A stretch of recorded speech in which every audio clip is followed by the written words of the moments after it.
안녕하십니까, 에꼼모입니다. 처음으로 인사드려서 반갑습니다. 저는 영어로 친환경이라는 의미의 에코와 프랑스어로 인류, 사람이라는 뜻의 온무를 합쳐서 에꼼모라는 채널명을 제작했습니다. 이는 인간 중심의 관점을 객관적으로 살피며 자연 생태와 친환경을 지향하고 사회의 다양한 현상을 종합 및 입체적으로 바라보려는 저의 세계관을 대변하기 때문입니다. 물론 우리 모두 인간이고 사회 구성원으로서 인간 중심의 삶을 살 수밖에 없습니다. 다만 세계 곳곳에서 기후변화가 일어나고 있고 지구의 자정 능력은 한계를 나타내고 있습니다. 머지않아 지구 오염이 임계치를 넘게 된다면 지구는 더욱더 극심한 기후변화를 마주할 것입니다. 이처럼 현재 직면하고 있는 기후위기와 탄소 중립의 목표를 실현하기 위해서는 인간 중심의 가치관이 친환경적인 관점에 가까워져야 한다고 생각합니다. 따라서 평소 제가 중시해왔던 친환경적인 가치가 인간 주체의 삶에 스며들 수 있도록 채널을 개설했습니다. 앞으로 에꼼모 채널에서 자연환경과 인문학 및 기타 분야를 접목하여 영상을 제작하고자 합니다. 이러한 에꼼모의 시도에 많은 응원 부탁드립니다. 서두가 길었습니다. 그럼 첫 번째 에꼼모의 영상 주제를 소개하겠습니다. 바로 공자와 에코 디자인입니다. 첫 번째 주제로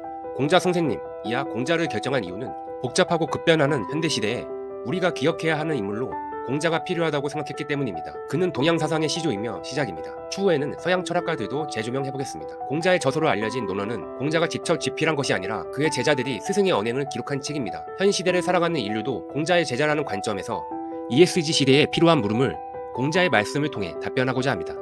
그럼 공자의 사상과 말씀을 토대로 기록한 논어 공양 장편 중 후모불가조야라는 공자의 가르침을 소개해드리겠습니다. 제여주침 자왈 후모불가조야 분토지장 불가오야 어여여하주 자왈 시오어이냐 청기연 이신기행 금오어이냐 청기연이 광기행 어여여 계시. 풀이하면 제여라는 공자의 제자가 낮잠을 자고 있었는데요. 그 모습을 본 공자는 썩은 나무에는 조각을 할 수 없고 더러운 흙으로 만들어진 담장에는 손질을 한다 해도 소용이 없다라고 나무라셨습니다. 즉 본 바탕이 되지 않으면 조각이나 손질을 한다 해도 좋은 결과물이 나올 수 없다는 말인데요. 평소 제여라는 사람이 말과 행동에 일치하지 않고 낮잠을 자며 게으른 태도를 보이니 공자께서 그의 말을 믿지 않고 행실을 주의 깊게 살피게 됐다라고 말씀하셨습니다. 그의 언어가 공자에게서 신뢰를 잃었기 때문입니다. 낮잠은 사실 저도 가끔 자기 때문에 지금 시대에 태어난 걸 그나마 다행이라고 여겨야 하는데요. 문제는 낮잠도 낮잠이지만 공자에게서 신뢰를 잃은 제어의 언행 불일치라고 보여집니다. 평소 태도가 기본 바탕이며 이를 통해 그 사람을 신뢰하는 공자의 철학도 볼 수 있는 대목입니다. 이 내용의 핵심어인 후모불가조야, 즉 썩은 나무에는 조각할 수 없다라는 뜻을 기억해 주시고요. 자, 그럼 공자의 얘기는 여기서 잠깐 멈추고 이제 우리 시대로 돌아와 친환경 이슈를 하나 말씀드리겠습니다. 오늘의 친환경 주제는 에코 디자인입니다. 에코 디자인은 제품의 설계 단계에서부터 최종 폐기 단계까지 전 과정에서 유해 물질이 감소하고 재활용성 향상, 에너지 효율 증대 등을 목표로 환경적인 영향을 최소화하는 환경 친화적 설계 개념입니다. 구체적인 예로 제품을 하나 말씀드릴게요. 요즘 우리는 배송의 시대에 살고 있습니다. 오늘 구매한 상품이 하루빨리 내 집 앞에 도착해서 택배 박스를 열어보고 싶은 심정은 누구나 똑같을 것입니다. 특히 팬데믹 코로나 이후 비대면 사회가 도래하고 1인 가구가 확산되면서 택배 서비스를 활용한 거래는 더욱 가속화되고 있습니다. 이때 우리가 사용하는 택배 박스는 보통 내용물을 박스에 넣고 비닐 혹은 포장용 박스 테이프로 물건을 동봉하는데요.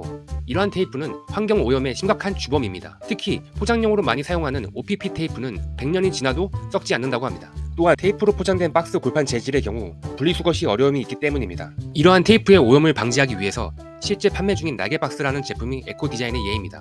테이프 대신 친환경적인 접착제 할매트를 붙인 날개 접이용 박스인데요. 비닐 테이프를 쓰지 않고 날개를 접는 방식으로 분리수거를 용이하게 해줍니다. 즉 제품 설계 단계에서부터 친환경적으로 설계하여 제품의 이용, 폐기 전 과정에 환경성을 제고한 에코 디자인이라고 볼 수 있습니다. 또한 이 제품은 2018년 환경산업기술원에서 실시한 혁신형 에코 디자인 공모 사업에서 최우수상을 받았다고 하네요.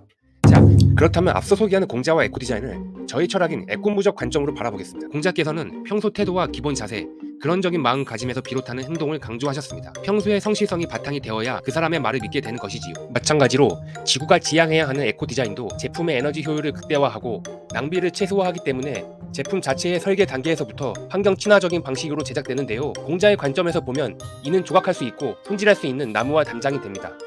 또한 에코 디자인으로 설계된 제품의 가치, 사람이라면 언어를 신뢰할 수 있고요. 평소 태도가 일관성이 있는 자신의 제자랑 다를 바가 없기 때문이죠.